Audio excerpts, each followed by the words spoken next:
ख़वातीन व हज़रात अस्सलामु अलैकुम वरहमतुल्लाहि वबरकातुहू। आज 8 जुलाई को दिन में खासी देर तवील ग्रैंड जिरगा आप सब ने मुलाहिज़ा किया और ग्रैंड जिरगा के जो मुतालिबात हैं, ताजर हजरात की जो तशवीश है और जो दीगर मुतालिबात हैं वो सारे अवामुन्नास ने भी और मुतल्लिका अथॉरिटीज़ ने, ज़िम्मेदारान ने भी मुलाहिज़ा किए। उन सब की हम पहले भी तायीद अर्ज़ कर चुके हैं और दोबारा अर्ज़ करेंगे कि उनकी तायीद व हमायत करते हैं। आज जिस सूरत हाल पे बात करना ग्रैंड जिरगा के बाद ज़रूरी समझते हैं वो ये है कि असल सूरत हाल ये है कि NA51 है और उसकी चारों तहसीलात हैं या PP6 और PP7 के दोनों सूबाई हल्काजात हैं,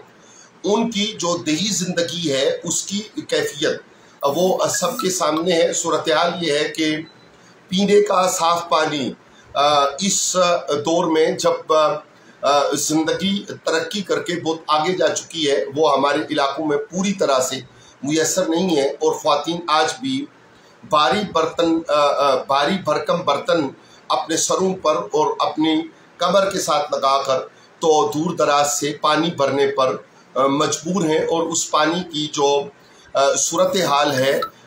शफाफियत के एतबार से वो सबके सामने है कि बीमारियां जन्म ले रही हैं। इलाज मुआलजा की मुनासिब सहूलत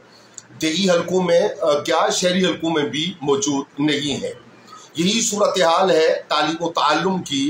कि आज जब दुनिया बहुत तरक्की कर चुकी है और ग्लोबल विलेज में हम रह रहे हैं, तालीम की सहूलियात भी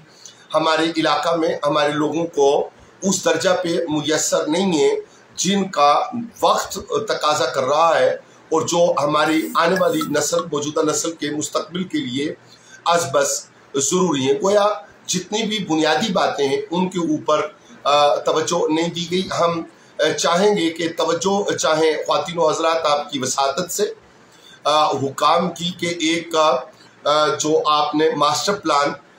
मरी के लिए शहर के लिए दिया, उस मास्टर प्लान के ऊपर तो बात हो चुकी और बहुत से नुमाइंदा अफराद की बातें और उनकी तायीद के हवाले से हम गुजारिश कर चुके, लेकिन एक मास्टर प्लान ज़रा देही हल्के की तरफ भी अगर तवज्जो हो जाए और ये जो बुनियादी ज़रूरतें हैं इनको इन चारों तहसीलात में PP6 की दोनों कोटली सतिया और मरी में, PP7 की दोनों तहसीलों कल्लर सैयदा और कोहटा में और जो दीगर मुल्क के तूल अर्ज़ में वाक़े जगह हैं उनके हवाले से खुसूसी तौर पर कोई एक मास्टर प्लान ऐसा भी, लेकिन NA51 के हवाले से बिलखुसूस चूँकि ये मास्टर प्लान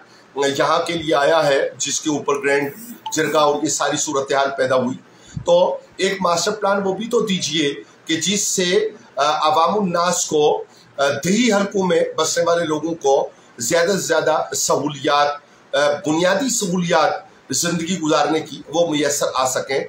कौन नहीं जानता कि बिजली के टैरिफ की वजह से हद ज़िंदगी वो किस दर्जा पे जा पहुंची है और सांसें कितनी महदूद होकर रह गई हैं और लोगों की हलाकतों तक की नौबत आई हुई है। महंगाई के दीगर बहुत से ऐसे अवामिल हैं जिनकी वजह से सूरत हाल गंभीर है और आम आदमी का जीना दो बार है। तो हम ये कहेंगे कि यहाँ पे बात पसंदीदा लीडर और ज़ाती पसंद और नापसंद की नहीं है, ये उमूमी मसाइल हैं जिनकी तरफ एक मास्टर प्लान की ज़रूरत है। हम मुतालिबा कर रहे हैं कि एक मास्टर प्लान दीजिए जिसमें बुनियादी सहूलियात आज के दौर में बेहतर हो सकें, जो तूलो अर्ज़ में देही और शहरी हलकों में अवामुन्नास आबाद हैं और उनके लिए इन सहूलियात के साथ साथ जो महंगाई की सूरत हाल है और बिजली के हवाले से जो सूरत हाल है उसको कंट्रोल किया जा सके, उसके लिए बेहतरी लाई जा सके। क्या तरीका आप कर सकते हैं, ये रियासत और मुमलिकत का, हुकूमत का काम है। उम्मीद करेंगे कि आप कोई मास्टर प्लान फौरी तौर पे ज़रूर ऐलान करेंगे और जो आज मुतालिबात जिरगा ने दोहराए हैं उनके ऊपर भी हाथ और खा गौर व खोज करके उसके लिए कोई बेहतर तर्ज अमल और तरीक़ाकार इख्तियार किया जाएगा। अल्लाह उसके रसूल हमारे हामी व नासिर। मुहर्रम करीम के मुक़द्दस अय्याम में मुल्क के इस्तेहकाम के लिए وطن عزیز کے لیے، ملت اسلامیہ کے لیے ہم دست بدعا ہیں. آپ بھی دعاؤں میں شامل رہیے. والسلام علیکم ورحمۃ اللہ